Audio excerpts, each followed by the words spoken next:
Sa tuwing manananghalian daw ang pamilya ni Flor, lalo na kung inihaw na isda ang ulam, hindi raw sila ginaganahang kumain. Kung walang nakahain na, lato. Ito'y isang uri ng seaweed na kung tawagin din ay sea grapes.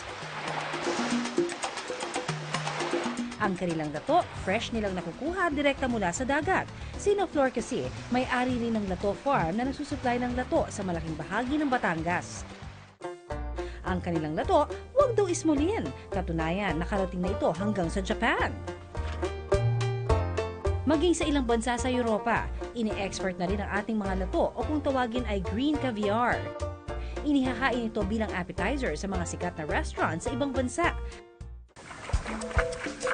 Ang mga lato raw, maganda ang tubo tuwing summer. Mano-mano itong ginuburot ni Flor mula sa sahig ng dagat. Kinukuha lang namin yung ganitong grains, yung parang ubas. Tapos yung ugat po, binabalik namin sa dagat para muling itanim. At pagkatapos po ng 2 hanggang 3 buwan, pwede na uli namin itong i-harvest o anihin. Ang mga lato ay binibenta nila ng 60 pesos kada kilo. Ang paglalato raw ang ikinaganda ng buhay ng pamilya.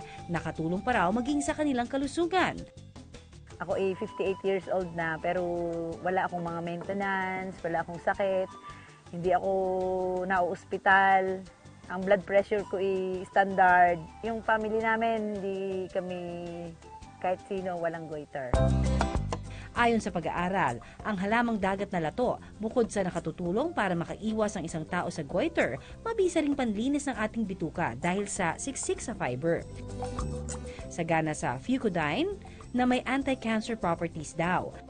At nakatutulong din para makaiwas sa diabetes at iba pang cardiovascular diseases. Mababa sa calories pero mataas ang kanyang nutritional content. Like for example, mataas ang kanyang iodine.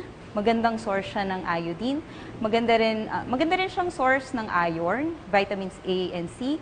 Mababa ang kanyang calories, konti ang kanyang lipids, pero mataas ang kanyang, or meron siyang omega-3 fatty acids din. Ang mga sobra raw sa mga lato na ibinabagsak ni Flor sa palengke, madalas daw niyang ibigay sa anak niyang si Edgar John na isa ring chef. Para i-level up daw ang luto sa mga ito. Madalas na rin daw kasi silang magsawa na kainin ito ng plain. Unang-una, kailangan natin hugasang mabuti.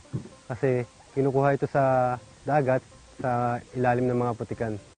Unang recipe ni Chef Edgar John, lato salad with Thai-style dressing. Meron tayong sugar, calamansi juice, patis, carrots, sili, sibuyas, kamatis, sesame oil, sesame seed at ang ating lato. Para sa dressing, ihalo lang ang asukal, calamansi juice, patis, sesame oil, at sesame seeds. Pagkatapos, pagsamasamahin sa plato ang kamatis, carrots, sibuyas, siling haba, at syempre pa ang bidang lato. Lagyan natin siya ng dressing. I-mix natin siya ng mabuti para yung flavor ma-spread sa lahat ng ingredients natin. Ang sosyal na lato salad with Thai-style dressing, affordable sa halagang 60 pesos lang. Good for 3 to 4 servings na. Ang susunod namang ihahanda ni Chef Edgar John, pagkaing Hapon. Pero this time, lalagyan natin ng Pinoy twist, presenting Lato Maki. Meron tayong cooked rice, then sliced mango, vinegar, mayonnaise, sugar, cucumber, and lato.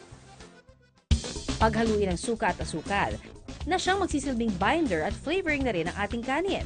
Haluin mabuti at saka i-flat sa dahon ng saging. Normally, ginagamit dito yung nori wrapper. Pero we are doing the Filipino way. So, ang gagamitin natin, banana leaves para makagawa tayo ng maki. Pagkatapos, ipalaman na rito ang hiniwang pipino, sliced mango at fresh lato, at saka irolyo.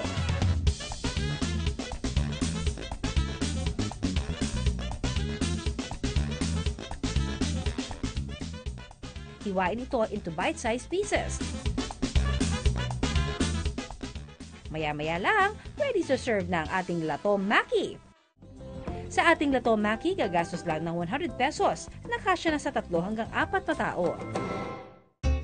Papasa naman kaya ang level up lato dishes na inihanda ni Chef Edgar John sa pihikang panlasa ng kanyang pamilya. kapag kinagat mo, pumuputok talaga sa bibig yung lato. Super sarap.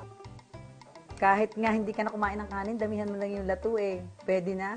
Ang iba sa atin, hindi pamilyar o hindi nakasanayan ng pagkain ng lato. Pero why not give it a try, mga kapuso? Hindi lang ito masarap na biyaya ng dagat, mabuti rin ito sa ating kalusugan.